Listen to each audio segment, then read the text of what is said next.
మా ప్రయాణం 6వ రోజుకి చేరుకుంది. ఈ 6 రోజుల ప్రయాణం నా జీవితంలో మరుపురాని క్షణాలుగా మిగిలిపోయాయి. నిరాశ అనే సముద్రం నుండి ఆశ అనే తీరం వైపు నన్ను నడిపిస్తున్నది ఆమెతో గడిపిన క్షణాలు. రాత్రి 11 అయింది. మాయ బాగా అలసిపోయింది. ఇద్దరం హోటల్కి చేరుకున్నాం. మాయ 2 మీల్స్ ఆర్డర్ చేసింది. క్యాష్ కౌంటర్ దగ్గర ఏదో చిన్న గొడవ. హోటల్ మేనేజర్ అనుకుంటా అక్కడే టీ సప్లై చేస్తున్న పిల్లోడిపై అరిస్తూ గట్టిగా కొట్టాడు.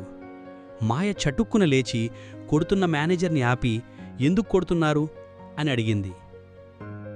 మేనేజర్, అమ్మా, మీరు భోజనం చేయడానికి వచ్చారు, తినేసి వెళ్ళండి, ఇక్కడ విషయాలు మీకు అనవసరం. అది విన్న వెంటనే మాయ ఆ చిన్నోడిని తనవైపు లాక్కొని కోపంతో, అంటే మీ దగ్గర పనిచేస్తున్నాడు కాబట్టి మీరు కొట్టినా పడుండాలా? మీకు కొంచెం కూడా మానవత్వం లేదా? నేను వెంటనే మాయ దగ్గరికి వెళ్ళి, మాయా, వదిలేయండి, మనకెందుకీ గొడవ అన్నాను. మాయ చాలా కోపంగా నా వైపు చూసింది. ఏంటి, వదిలేయాలా? ఏం మాట్లాడుతున్నావు రామ్? మాయా, ఇది టైం కాదు, రండి. మళ్ళీ పిలిచాను. మాయా నా మాట వినే పరిస్థితిలో లేదు.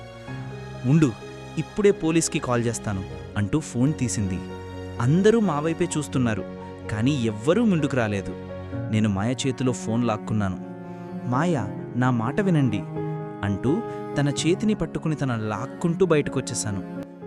మాయ తన చేతిని విసురుగా తన వైపు లాక్కొని, మీకిది కరెక్ట్గా అనిపిస్తుందా? కాదు, కానీ మనం అందరి సమస్యలు పరిష్కరించడానికి ఇక్కడ రాలేదు. ఇది సరైన సమయం కూడా కాదు. సమస్య పరిష్కరించడానికి ఒక టైం ఉంటుందా రామ్? నీ నుండి ఇది అస్సలు ఊహించలేదు అని మాయ విసురుగా అంది. ఆమెను ఆపడం అసాధ్యమనిపించింది.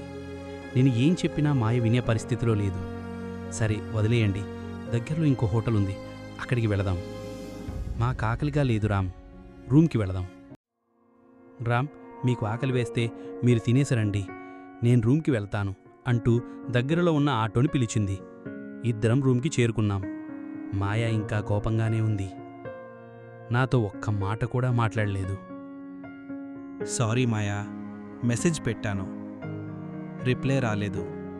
మళ్ళీ ఇంకో మెసేజ్ పెట్టాను, గుడ్ నైట్, నో రెస్పాన్స్.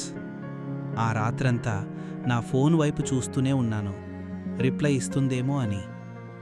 మాయా రిప్లై ఇస్తుందా లేదా ఊహించి కామెంట్ చేయండి.